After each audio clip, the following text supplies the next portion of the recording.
Good morning to all of you. And let us start this chapter. Yesterday, day before yesterday, our chapter number 8, controlling.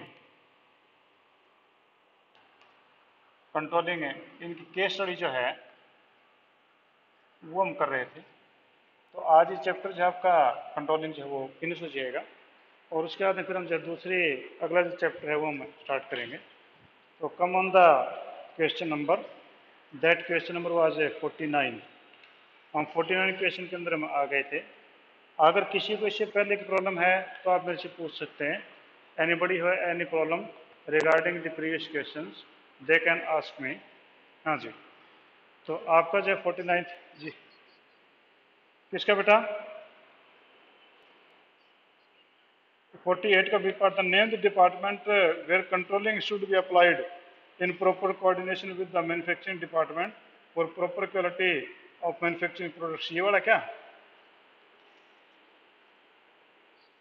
ये वाला question था। तो इसमें जो है आपका जो 48 का था ना ये, तो 48 में देख लेते हैं, एक मिनट में कहाँ पर था। 48 क्वेश्चन 48 का पहले क्वेश्चन है which benefit of controlling highlighted in the above case. अच्छा, name the department where controlling should be applied in proper coordination with the manufacturing department for the proper quality control of the manufactured products। तो proper quality control के लिए कौन सा होगा, proper के लिए आपका जो होगा वो परचेज डिपार्टमेंट और प्रोडक्शन डिपार्टमेंट दो आएंगे, क्योंकि purchase department is the raw material and if the purchase department will purchase the good quality of raw material then production department certainly prepare the good quality of product also. ठीक है, तो दोनों के अंदर आपका कोऑर्डिनेशन किसमें controlling करेगा। ठीक है जी, हाँ जी। तो नेक्स्ट पे आप आइए, कौन सा बेटी 40। हाँ एक, हाँ नहीं करवाया था मैंने, बता दिया मैंने। तो मैंने अभी बताया ना कि इसमें परचेज डिपार्टमेंट और प्रोडक्शन डिपार्टमेंट दोनों में जो कंट्रोलिंग से कोऑर्डिनेशन की नेसेसिटी है। ठीक है, ये था इसका मतलब। क्योंकि आपका जो क्वेश्चन 6 नंबर का है, तो पहले के अंदर जो 5 पॉइंट पहले के अंदर देंगे, 1 पॉइंट जो दूसरे के अंदर देना। सिर्फ एक ही नंबर का था कि 2 डिपार्टमेंट के नाम बताने, 2 डिपार्टमेंट नाम यूज जाएंगे आपको। ठीक है, कोई नहीं, मैं इसके बाद आपके जो आंसर हैं वो आपको मैं दे दूंगा, कोई दिक्कत नहीं। हाँ जी, Kapil and company a large manufacturing unit recently the company had conducted time and motion study and concluded that on average a worker could produce 300 units per day. However, it has been noticed that the average daily production per worker is in a range of 200 to 250 25 units। मतलब 300 unit जो बना सकते हैं। अगर motion study हमने की थी, जो कंपनी ने मोशन स्टडी और टाइम स्टडी की, तो उसमें जो इनके वर्कर्स की जो एफिशिएंसी है वो 300 पर यूनिट्स आना चाहिए पर डे के हिसाब से, और अभी वो जो है 200 टू 225 कर रहे हैं। Name the function of management and identify the step, name the function of management and identify the step in the process of this function which have been finding out the actual production of worker is less than set target। पहला question तो ये है कि name the function of management and identify the step in the process of function which have been finding out that the actual production of worker is less than that the set target। कि आप ये बताओ कि identify करो कि कौन सा process है जिसमें आपका प्रोडक्शन है और जो उनका टारगेट है उसके अंदर डिफरेंस है।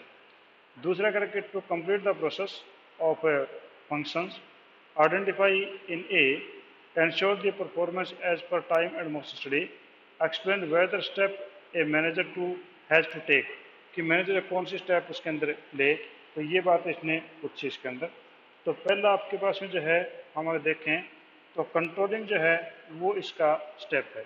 तो पहले का आंसर जो है वो आपका कंट्रोलिंग है, क्योंकि name the function of the management, management का फंक्शन कौन से हैं, तो आपके 5 ही फंक्शन है, planning, organising, staffing, directing, controlling. तो पूरा पैराग्राफ पढ़ने के बाद में हमें ये पता चल पा रहा है कि it is the controlling function. ठीक है जी।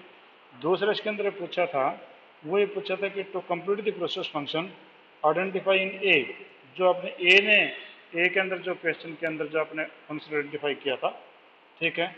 कहता है कि to complete the process of function identified a and to ensure the performance as per time and motion study explain further step a manager has to take, कि कौन से step जब वो ले जो ए में पहचान किए उस फंक्शन को कंप्लीट करने के लिए कौन से स्टेप ले। तो स्टेप के लिए आपके पास में सबसे पहले जो थे, यानी उसने 3 स्टेप इसके अंदर थे मेनली हम देखें तो सबसे पहले आपके पास में एस्टेब्लिश स्टैंडर्ड्स, पहले जो है वो स्टैंडर्ड जो है वो अपनाएं कि आपके स्टैंडर्ड एस्टेब्लिश करें। तो फर्स्ट आपका स्टेप यानी आपका जो है कंट्रोलिंग प्रोसेस है पूरा का पूरा ये। तो पहला आपके पास में ये वो है establish standards.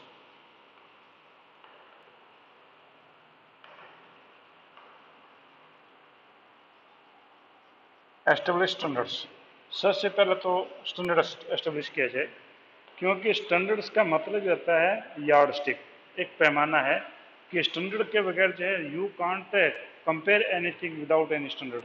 So first of all you should try to fix the standards and जो आपके स्टैंडर्ड जो हैं उनके फिक्स करने के अलग अलग तरीके भी आपके हो सकते हैं, क्योंकि there are different activities in the organisation. Somewhere these are quantity में तो आप जो है मेजरमेंट कर सकते हैं, somewhere it is of qualitative, तो उसके अंदर काफ़ी मुश्किल है। और कुछ ऐसा है कि जो इन दोनों से परे रहते हैं तो उनके लिए आप किस प्रकार से उनका स्टैंडर्ड मेंटेन करेंगे। तो सबसे पहले तो आपका इस्टेब्लिश स्टैंडर्ड है। तो कहता है कि in within the organisation overall strategic plan manager define a goal of organisation department in specific precise operational terms and that include the standards of performance to compare with the organizational activities. However, for some of the activities, standard cannot be specific and prescribed. ये कहता है कि सभी के standard जो वो fix आप नहीं कर सकते हैं। तो आपका कहता है कि standard against actual performance will be compared may be drive from the past experiences. आपके जो स्टैंडर्ड हैं कुछ पास्ट एक्सपीरियंस से फाइंड आउट किए जा सकते हैं, कि ज़रूरी नहीं है कि हर स्टैंडर्ड को जो है आप बना सकें, पर आपके उनके लिए कोई पैमाना नहीं है। तो आपके जो पास्ट एक्सपीरियंस है वो बता सकते हैं कि ये कितना काम आपका होना चाहिए था। ठीक है। Strategic method and benchmarking, उससे भी आपका हो सकता है। As far as possible the standard are developed bilaterally rather than top management deciding unilaterally keeping in the view of the organisational goal. तो ये कहता है कि आपके जो हैं वो स्टैंडर्ड दोनों साइड से मिलकर के जो है वो बनाए जा सकते हैं, may the workers as well as the management. Only management can't describe the standards, अकेले मैनेजमेंट जो स्टैंडर्ड सारे नहीं बना सकती, क्योंकि उनके वर्कर्स हैं उनको भी इन्वॉल्व करना पड़ेगा और उनका भी एक्सपीरियंस बोलता है, मैनेजमेंट का एक्सपीरियंस बोलता है। यूनिलेटरली जो है वो कोई भी स्टैंडर्ड तैयार नहीं किया जा सकता। तो आपका सबसे पहले एस्टेब्लिशिंग स्टैंडर्ड्स है, फर्स्ट आपका प्रोसेस ये होता है। सेकंड आपका है measurement of actual performance. Measurement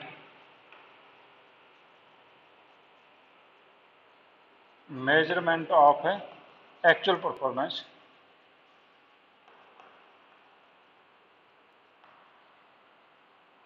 आपने एक्चुअल परफॉर्मेंस जो वर्कर ने क्या किया उसको मेजर करेंगे। सेकंड आपका स्टेप है कि measurement of actual performance, actually what the worker और what the manager has achieved we will measure this. और हम उसके मेजर करने के बाद में थर्ड स्टेप है कंपेयर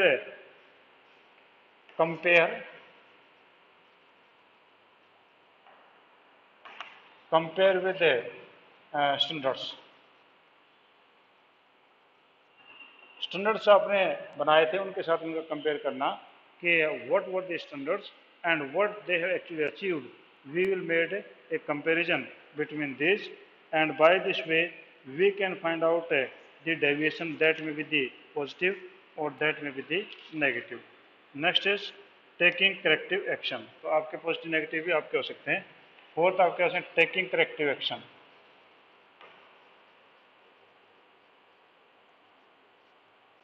taking corrective action.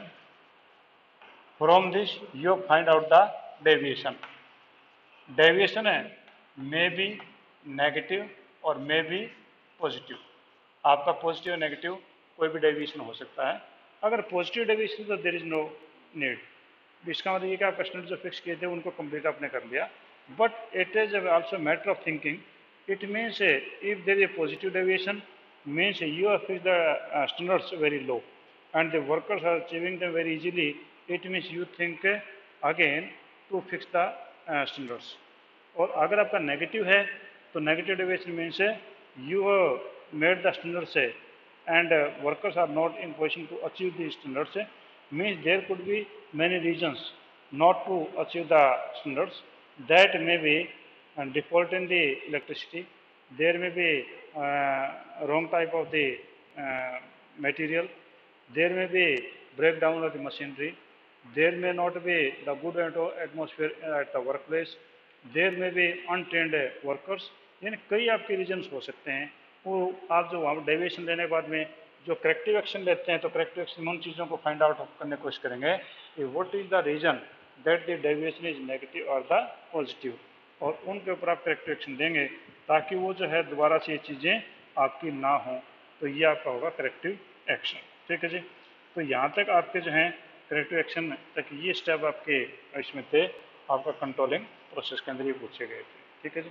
तो काफ़ी इजी क्वेश्चन था, इसमें कोई लंबी चौड़ी बातें नहीं थी। ठीक है जी। अगला 50 पे आ जाओ, लास्ट क्वेश्चन आपका ये, उसके बाद हम दूसरी बुक जो शुरू करेंगे। ये कह रहा कि Adarsh is trying to reduce the wastage of resource in company, he is trying to do it in the possible manner, he has to set standard for performance or different type of activities and is doing his level best to perform according to their set standards to minimize the waste resources. Things are not going to be over from him as he will have to look into the other aspect too. He has to set up a good monitoring system with which help him know how employees are performing according to the set standards, as when the employees meet these standards, they will give an incentive. He is hoping to pull out the good performance from his team this year. ठीक है। आदर्श है वो एक समस्या में फंसा हुआ है कि वहाँ पर उनके जो काफ़ी ज़्यादा वेस्टेज हो रही है और उसने सारे के सारे वो पॉसिबल एक्टिविटीज़ करने की कोशिश की जिससे कि उसके स्टैंडर्ड जो वो कम से कम जो उनके वेस्टेज हों। तो उस बारे में कह रहा है कि वो होप करता है कि शायद वो इंसेंटिव दे करके वर्कर्स को लाइन पे लेके आ सकता है। Which function of management has been referred in the above case, इसमें कौन सा फंक्शन जिसके अंदर बताया गया है। तो नेचुरली यहाँ पर जो भी चीज़ें कंट्रोलिंग से रिलेटेड ही हैं तो कंट्रोलिंग है। Which benefit of this function of management have been highlighted in the above case, benefit कौन कौन से बताए गए हैं कंट्रोलिंग के। तो ये तो हमने कल भी किया था, सेम ही क्वेश्चन है, बस इसमें पॉइंट कुछ ने चेंज करके दे दिए हैं। तो आपका सबसे पहले जो पॉइंट है वो जो बोल रहा है इसमें वो कौन सा है मैं बता देता हूँ। हालांकि जो कल वाले हैं सेम ही और नाम ही चेंज किए हैं इसने, क्योंकि कल भी हमने जो परसों ने बेनिफिट किए थे, आज में वही बेनिफिट कर रहे हैं दोबारा से। तो सबसे पहले आपका जो एक क्वेश्चन का आंसर था वो तो आपका था कंट्रोलिंग, वो तो आपके क्वेश्चन था जी कंट्रोलिंग। ठीक है जी। और बी क्वेश्चन का आंसर जो बेनिफिट है, बेनिफिट से ऑफ कंट्रोलिंग, कंट्रोलिंग के बेनिफिट से कौन कौन से हैं। ठीक है। तो पहला आपका बेनिफिट है जी guide the management in achieving predetermined goal, guide the management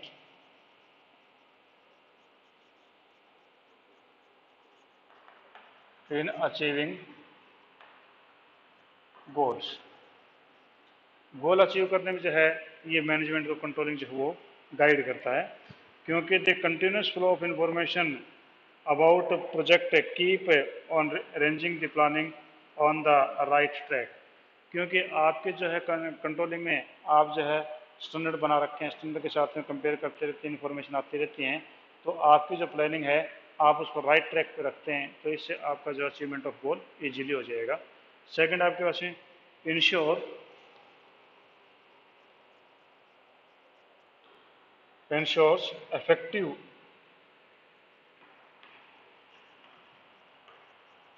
use of scarce and valuable resources।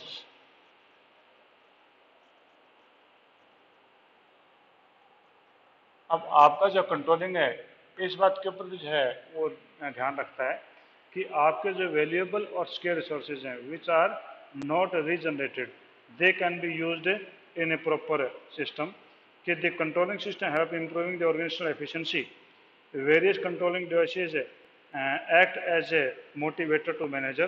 The performance of the every person is regularly monitored and deficiency if in person is corrected as earlier as possible. तो यानी कि आपके जितने भी आपके जो efficiency workers हैं worker की एफिशिएंसी है चाहे आपकी मशीनरी के चाहे किसी की भी है they keep in the mind and every person is kept on the right track so that the resources can be used in a proper manner and by this way it ensures the effective use of the scarce and the valuable resources. And third is facilitate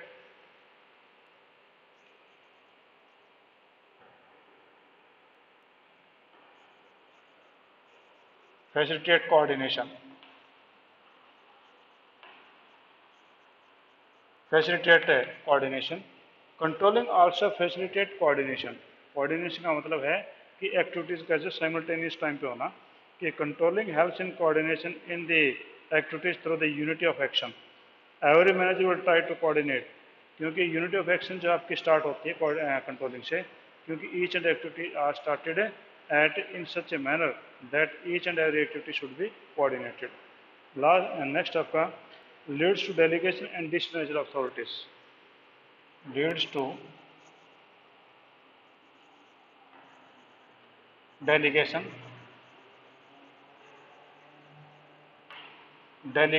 and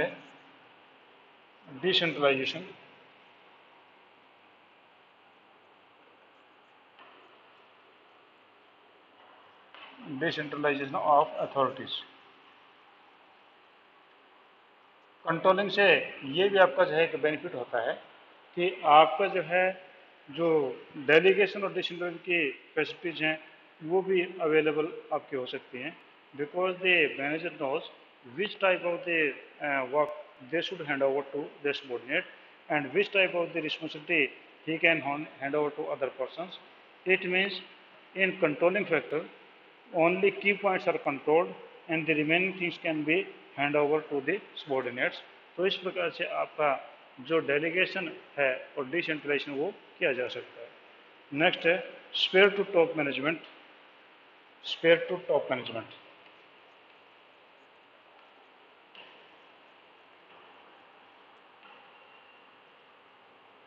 आपका जो top management है वो भी spare हो जाता है because controlling have the clear standards and comparison and corrective action. It means top management need not to engage again and again in formation of the policies. तो यहाँ पर पॉलिसीज के बार बार बनाने के लिए जो है आपके टॉप लेवल मैनेजमेंट को एंगेज होना जरूरी नहीं है. तो ये आपके थे जी बेनिफिट. ठीक है, तो ये आपके मेरे पास में जो क्वेश्चन थे ये 50 क्वेश्चन जो मैंने नोट्स बनाए थे इनके तो 50 क्वेश्चन जो मैंने इनको आपको ये करवा दिए हैं इससे रिलेटेड.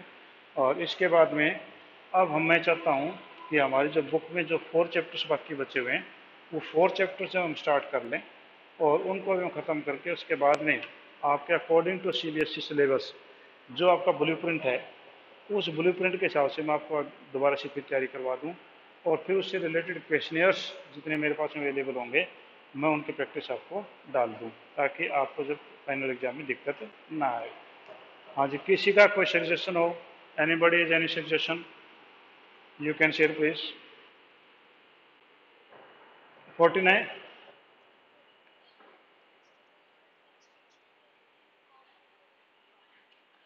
कौन से में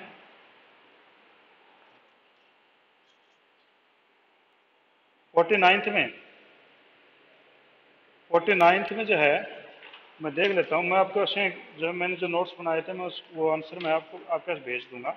आप उसको अच्छी तरीके से देख लेना कि आपको ये कहाँ पर कंफ्यूजन है. ये 49 name the function of the management identify the step in the process of function. ठीक है, which helps in finding out the actual production of the workers is less than the target. तो इसमें तो आपका 49 पहला तो कंट्रोलिंग ही हो गया था. सीधा सा मीनिंग यही था कि इसमें एक्टिविटी पूछी गई थी कि जिसमें कि आपके एक्चुअल परफॉर्मेंस है और जो स्टैंडर्ड परफॉर्मेंस का कंपैरिजन कैसे किया था तो वो तो आपकी एक्टिविटी, तो वो तो इसमें आपका क्लियर पता चल गया था कि इसमें जो कंट्रोलिंग है। दूसरे में था to complete the process of function identify in a, जो हमने ए के अंदर जो किया था, फाइंड आउट किया था, उसका प्रोसेस है वो पूछ रहा है कि करके and ensure the performance as per time and motion study, explain what further step a manager has to take, कि मैनेजर जो कौन से स्टेप उसको जो फर्दर लेने चाहिए। तो आपका इसमें जो ना वही जो कंट्रोलिंग प्रोसेस था उसी के बारे में बात थी। अब आप इसमें कैसे कंफ्यूज हैं, क्योंकि जो कंट्रोलिंग प्रोसेस पूछा है इसमें, प्रोसेस में आपका एस्टेब्लिश स्टैंडर्ड्स है, मेजर एक्चुअल परफॉर्मेंस है, compare performance with the standards है, और टेकिंग करेक्टिव एक्शन है, यही आपका था। और बी का अगर आप जो कह रहे हैं दूसरा, तो कह रहे हैं in order to complete the process of controlling to ensure the performance as per the time and motion study, the manager has to further take the following step. Manager जो दूसरे फॉलोइंग स्टेप भी दे सकता है, उसमें आपका analysing deviation through critical point control management by exception approach और taking corrective action, ये दो और हैं जो आप पूछना चाह रहे हैं। तो मैं इसको भी जो है एक्सप्लेन नहीं करना चाह रहा, क्योंकि आपका कन्फ्यूजन ना हो जाए। आपके पास मैं नोट से भेज दूंगा, आप उसमें को देख लेना, ठीक है जी। क्योंकि बार बार मैं बताऊंगा ना, आप तो डीपली जा रहे हैं तो आपको पता है इस बारे में, और अगर मैं औरों को समझाऊंगा तो वो पहले वाले भूल जाएंगे। हाँ जी, एनी अदर थिंग बोलिए। नया चैप्टर तो हम आज से इंट्रोडक्शन देते हैं, ठीक है ना, शुरू कल से करवा देंगे। बोलो। अरे बेटी कल तो छोड़ ही रखा था, कल तो छुट्टी थी, और फिर अभी जाना 15। वो आपकी गलती बेटा, वो तो मैंने तो हमने चेक करके रख दी थी, आप ले लेते उसको। अब आते तो हो नहीं, फोन के ऊपर ही कहते रहते। कौन सी टीचर ने नहीं की अभी? बताओ कौन सी नहीं की।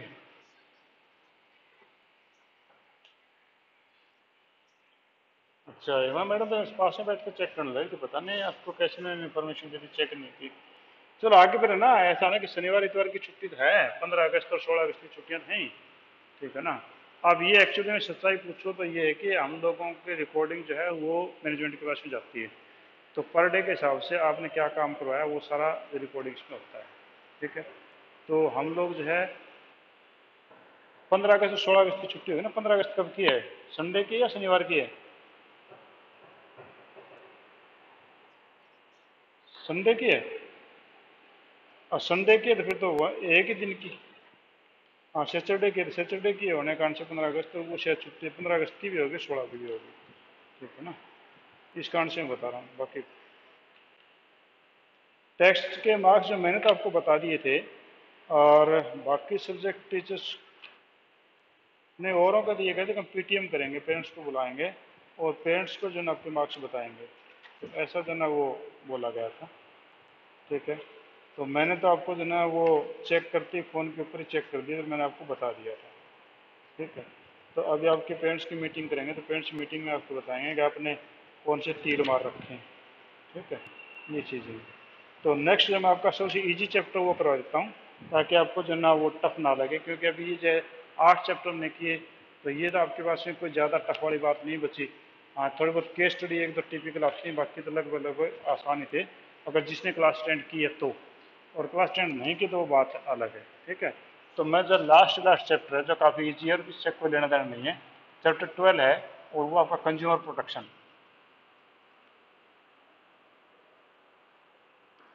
कंज्यूमर प्रोटेक्शन, कंज्यूमर प्रोटेक्शन का चैप्टर है ये हमें आज हम स्टार्ट करने जा रहे हैं। तो आपका जो कंज्यूमर प्रोटेक्शन का मीनिंग क्या है पहले बताइए, मैं बता दूं, इंट्रोडक्शन दे दूं। तो कहते हैं government consumer protection refers to protecting the interest of the consumers, जो कंज्यूमर के इंटरेस्ट हैं, जो कंज्यूमर का भला है, वो गवर्नमेंट का काम है कि जो भला करे। And analysing of marketing management has made it's clear that the consumer is the king pin, कि आप ये मानते हैं कि कंज्यूमर जो है वो पूरी मार्केट का राजा होता है। The product should be produced keeping in the mind of the consumer requirement and safety of the consumers, but it is observe that the obligation is neglected by some businessmen and they involved unfair practices as such supply of the substandard quality, adulteration, etc. So there is a need of consumer protection. Hence the consumer protection means protecting the consumer interest. ठीक है, तो consumer protection का मतलब ये हुआ कि protecting the interest of the consumer. तो consumer protection का मतलब है प्रोटेक्शन ऑफ